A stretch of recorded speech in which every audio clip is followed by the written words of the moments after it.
ان کو پڑھائی جاتی ہے کہ کس طرح سے CNN کے اثرات جو ہیں وہ امریکہ کی خارجہ پالیسی اور دیگر چیزوں کے اوپر پڑتے ہیں۔ اب جناب بات کرتے ہیں BBC، جو کہ پاکستان کے اندر BBC اردو میں اس وقت بھی میرا دعویٰ ہے کہ کم از کم BBC اردو کے اندر نصف درجن لوگ ایسے بھی موجود ہیں جو کہ رپورٹنگ کر رہے ہیں کہ جن کو اردو بھی صحیح طریقے سے اور درست طریقے سے لکھنا نہیں آتی، لیکن کیا کہا جائے کہ BBC جس کا کبھی ایک کسی زمانے میں لوگ کہتے تھے بڑا معیار ہے، حالانکہ اس وقت بھی وہ ایجنڈا ہی بیچا کرتا تھا، آج اس کے معیار کی بھی حالت ہے کہ ایسے لوگ ہیں۔ ایک ان کے رپورٹر نے ایک خبر دی جس میں اس خبر کے اندر انہوں نے دعویٰ کیا کہ جو ہے وہ رات گئے پرائم منسٹر ہاؤس کے اندر عمران خان جو ہے وہ عسکری تبدیلی کے حوالے سے فیصلہ کر چکے تھے، لیکن کوئی ان کی بات نہیں مان رہا تھا، سمری جو ہے وہ جاری نہیں ہو رہی تھی، بلکہ ان کی جانب سے اس قسم کی خبر بھی بنائی گئی کہ جناب وہاں پر عمران خان کی اور جنرل قمر جاوید باجوہ کی کوئی ناخوشگوار ملاقات ہوئی۔ تو آج نہ صرف ISPR کے ترجمان کی جانب سے باقاعدہ طور پر اس خبر کو جھوٹا، لغو اور بے بنیاد قرار دیا گیا ہے، بلکہ کل رات ہی فواد چودھری نے بھی کہہ دیا تھا کہ یہ خبر جھوٹی ہے،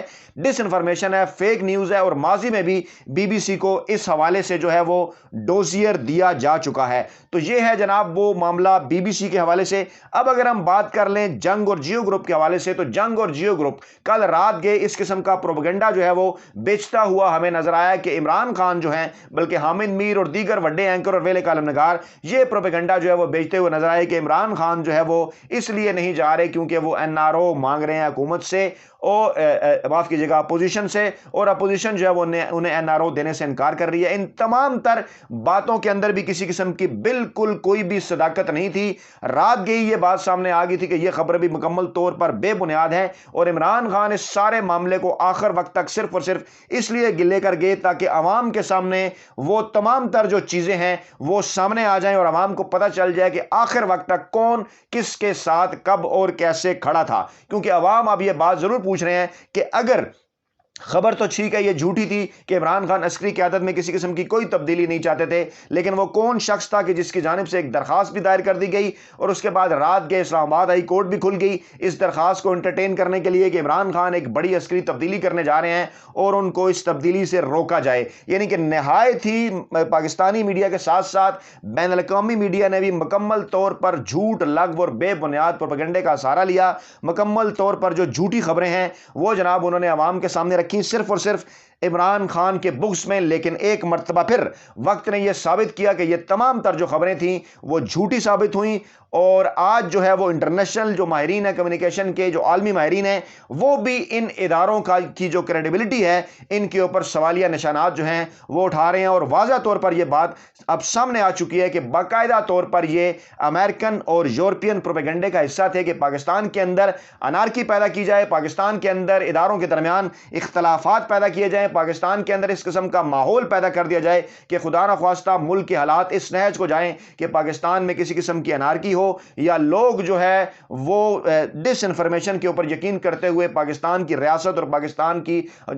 جو حکومت ہے اس کے حوالے سے جو ہے وہ کسی شدید ترین غلط فہمی اور بے چینی کا شکار ہو جائیں۔ اس تمام تر چیزوں کے باوجود کہ اداروں کے اندر جو شریفانہ سرمایہ کاری موجود ہے، چاہے وہ پاکستانی اسٹیبلشمنٹ ہے، چاہے وہ پاکستانی عدلیہ ہے، چاہے وہ پاکستانی میڈیا ہے، عمران خان نے اپنی بھرپور اور زبردست جد و جہد کے ذریعے ان تمام جو شریفی سرمایہ کاری ہے اس کو نہ صرف عوام کے سامنے ننگا کیا، بلکہ جاتے جاتے ان کے چہرے سے نقاب بھی جو ہے وہ اتار کر پھینک گئے۔ لیکن اس کے باوجود جیسا کہ خود بھی عمران خان نے کہا کہ نہ ہی وہ کبھی عدلیہ کو دھمکی دیں گے، نہ ہی کبھی وہ پاک فوج کے اوپر جو ہے وہ اس کو گالی دیں گے، نہ ہی وہ ان اداروں کے اوپر کسی قسم کی کوئی بے جا تنقید کریں گے، نہ ہی دھمکیاں دیں گے نواز شریف کی طرح جس طرح سے وہ عدالتوں کے باہر کھڑے ہو کر ججز کو گالیاں دیتے رہے، ججز کو دھمکیاں دیتے رہے، اور اسی طرح پاک فوج کو بھی وہ گالیاں دیتے رہے اور پاک فوج کے خلاف وہ گھٹیا کمپین چلاتے رہے۔ لیکن سوچنا یہ ہے کہ پاکستان کے جو ادارے ہیں، چاہے وہ پاکستانی عدلیہ ہے، چاہے وہ پاکستانی اسٹیبلشمنٹ ہے، انہیں بھی ایک دفعہ پھر یہ سوچنا ہوگا اور جو ہے وہ بیٹھ کر پرسکون انداز میں کہ ایسے لوگوں کو کیوں اداروں کے اندر سے حمایت مل جاتی ہے جن کی جانب سے ہمیشہ اداروں کو کمزور کرنے کی کوشش کی جاتی ہے، اور جس کے باقاعدہ طور پر ثبوت بھی پاکستانی عدلیہ اور اسٹیبلشمنٹ کے پاس موجود ہیں کہ کس طریقے سے شریف مافیا اس ملک کی جڑوں کو بیرونی عناصر کے ساتھ مل کر کھوکھلا کرتا رہا۔ اس کے باوجود اداروں کی جانب سے حیران کن خاموشی جو ہے وہ سوالیہ نشان ہے، اور عوام اس کے اوپر جو ہے وہ سوال اٹھاتے ہوئے نظر آتے ہیں۔ اپنا بہت خیال رکھیے گا، دعاؤں میں یاد رکھیے گا۔ نئی ویڈیو کے ساتھ جلد آپ کی خدمت میں حاضر ہوں گے۔ اللہ نگہبان۔